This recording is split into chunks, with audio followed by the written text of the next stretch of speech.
Welcome to Anatomy Physiology lesson 3.05. This one is over muscle tissue. So we're going to switch away from epithelial tissue and go into muscle tissue.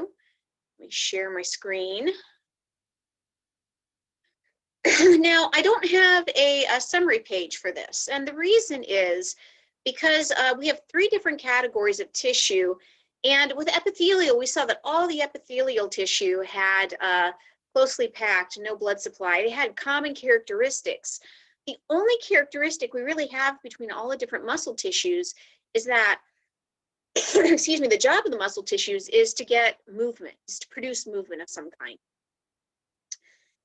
What we look at is it voluntary or involuntary movement? What type of tissue do we have? Is there more than one nucleus for each muscle fiber or muscle cell? And that varies by each of the three tissues. So it's a little bit easier to take muscle tissue in turn. So we're going to start off with skeletal muscle. Skeletal muscle is what you think of using when you need to get something done, when you need to walk across the room, when you need to pick up a bag. And it's the same thing, skeletal muscle is what we eat. So when you eat a T-bone steak, you're eating the skeletal muscle of a cow. It's the most probably common muscle, and it's the one we're the most associated with. We're the most, what's the word I'm looking for? It's gone. Did you ever lose a word? That's the most common to us. So let's get started, and doing the same format, I'll click to reveal each line, give you a chance to write it down. So we have long thread-like cells, and each cell has multiple nuclei. Long thread-like cells, each cell has multiple nuclei.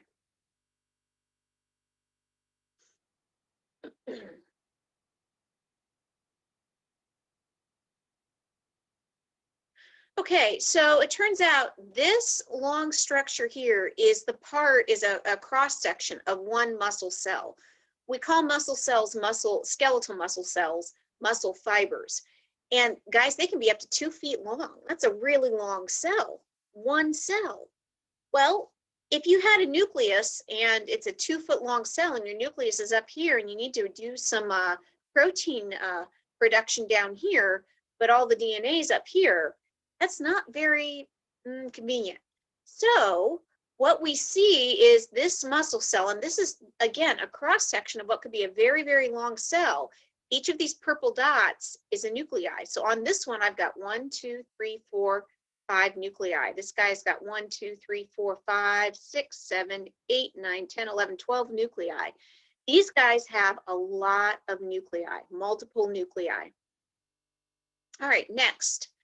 We have striations. Striations just mean stripes. So these guys are striped, and we'll learn when we do muscle physiology how these stripes work to cause the muscle cell to contract. So it goes from long fibers and they contract, and the fibers kind of interdigitate there when it contracts, and then it extends back.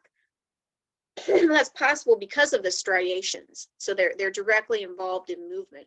So if you're looking at a tissue slide, and you will have to ID muscle tissue, and you see striations, right away you know, okay, I know it's one of the possibilities is skeletal muscle. It is voluntary. You can control by nerve impulse, voluntary. So if I am now, voluntarily contracting my skeletal muscles that are in my fingers and in my hands, I decide what to do with that. I'll give you a second to catch up your notes.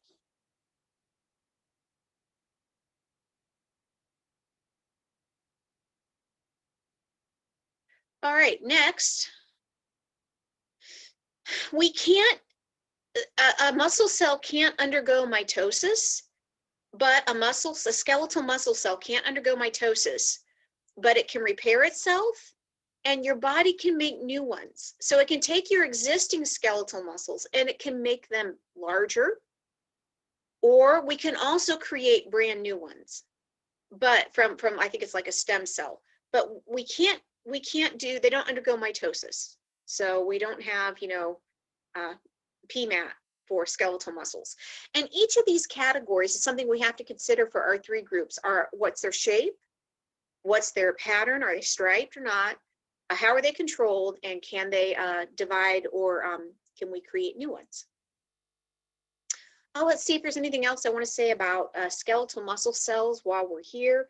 Examples would be things like the biceps, the triceps, your quads, your hamstrings. Those are all skeletal muscle cells. All right, let's move on to the second category. Smooth muscle. Wow, this looks really different. It doesn't look anything like what we just saw.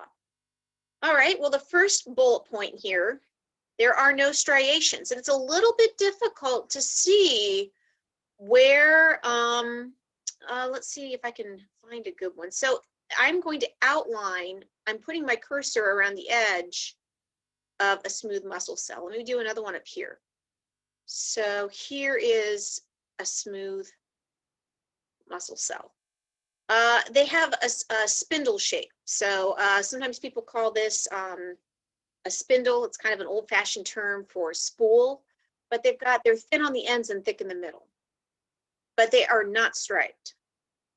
Also, they only have one nucleus per cell. So they're short, they're more of a normal size cell, and there's one nucleus per cell. Let you catch up your notes. Shorter muscle cell, spindle shaped, one nucleus per cell.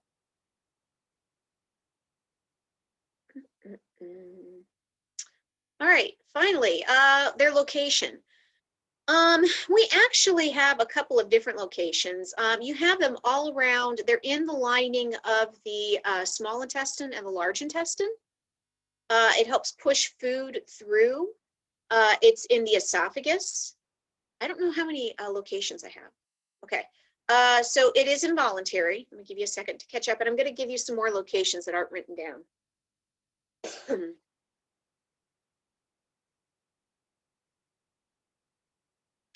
Anywhere you have movement that's involuntary and isn't your heart, you probably have smooth muscle. So your intestine, your large intestine, your small intestine. In your arteries, I don't know if we mentioned back when we did our intro chapter, but arteries have a muscle layer that contracts automatically, and that's smooth muscle tissue. So it operates very differently. You know, I said we had the whole striation that comes together and it expands, and smooth muscle contracts in a completely different manner. And it does so without us thinking about it, which is good, because if you had to keep your arteries pumping, you'd forget at some point, and that would not be good. These cells can both divide and repair. So they can undergo mitosis, they can repair. They're a more normal, that we would think of, body cell. They act almost more like an epithelial cell than they do a muscle cell. But you could see with this much variation why we kind of couldn't do a summary sheet for all the muscle tissues at the same time. Okay, moving on. Finally, the third category is cardiac muscle, and hopefully you understand that cardiac means heart. Cardiac is a little bit like skeletal, but there's some interesting differences. So first of all, cardiac is striated. It's a little bit more difficult to see. Here, you can kind of see down here at the bottom, there's striations. We're zoomed out further than we were on the last slide. But the reason we're zoomed out is you need to see that we have branching. So if you look at, let me find a good example of a branch.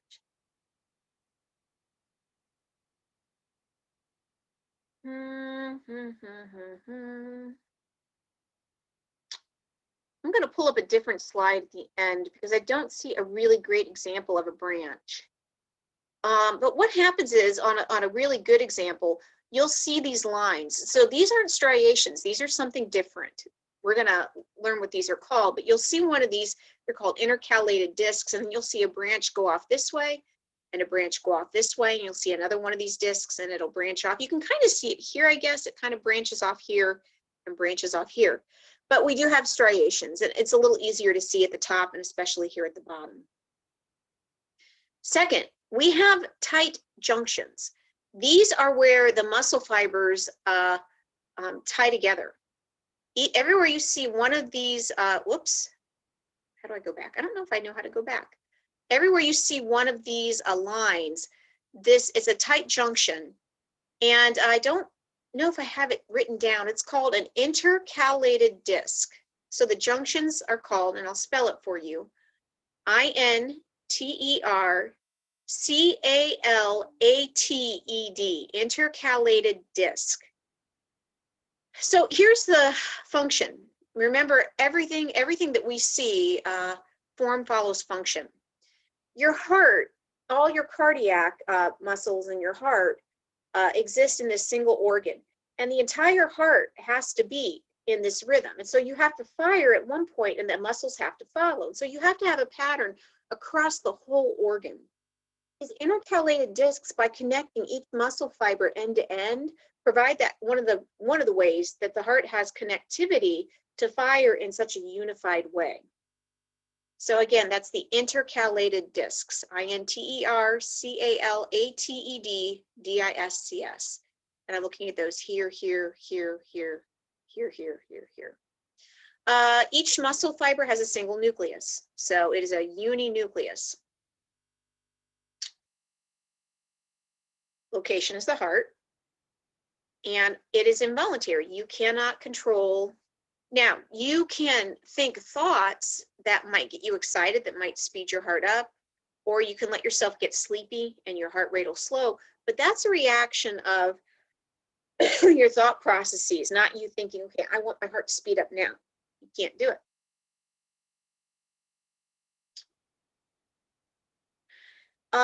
The cells can't divide, and you don't create new ones, and this is part of the reason. Let you write this down. Cells don't divide, don't create new ones.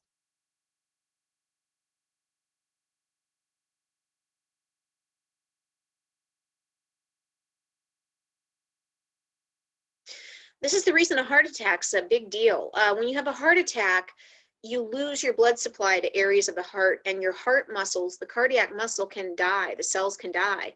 When they die, you don't get new ones. They're a little bit like brain cells. You got what you got. Now your heart can reroute, and it can create new pathways and kind of strengthen other areas, and it can kind of do workarounds, but you don't get new heart tissue, cardiac tissue.